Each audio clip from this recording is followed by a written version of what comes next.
Hey Bill, what's driving you to drink this week?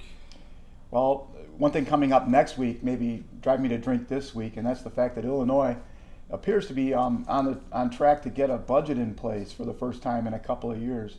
People apparently are optimistic that Illinois will pass a budget. However, there may not be room for celebration on that score. In fact, Illinois had budgets for decades, and Illinois is now a disaster financially, despite the fact that it had budgets in the past. So the question arises, well, let's just think about this for a minute. What is a budget? A budget is a prospective planning document, and a way to think about budgets as opposed to audited financial reports is that budgets are the words, and the audited financial reports are the deeds. There are words and there are deeds.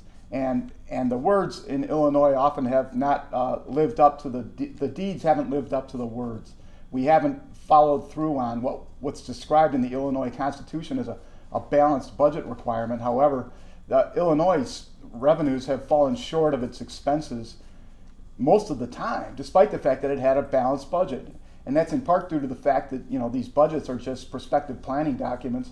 More fundamentally, though, they're based on flawed and deceptive accounting principles. The budget accounting is based more on a cash basis, and the real results are the accrual results in accounting. And those results reflect the fact that the cash basis accounting shows payments less than expenses in a period when in fact real expenses are rising. And Illinois really doesn't balance its budget in practice. There's some interesting changes in the budget this year than last year. I'm going to focus on those briefly for you.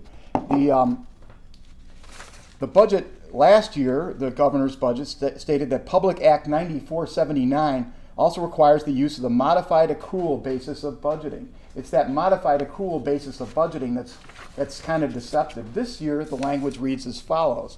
Following the Illinois Comptroller's policy, not the state law, per the statewide accounting management system manual, the state uses the modified accrual basis of accounting. This is a very curious change from previous years, and the governor apparently is putting it on the comptroller for the policy of the comptroller, not state law. This is worthy of scrutiny in the years ahead. More fundamentally, though, the Illinois' disconnect between words and deeds is reflected in a few things that aren't really healthy for the state's financial position. Illinois leads the nation in outmigration. Illinois ranked first in the nation in outmigration according to the last United Van Lines study. And Illinois, in the last Gallup poll of trust in state government, came in dead last.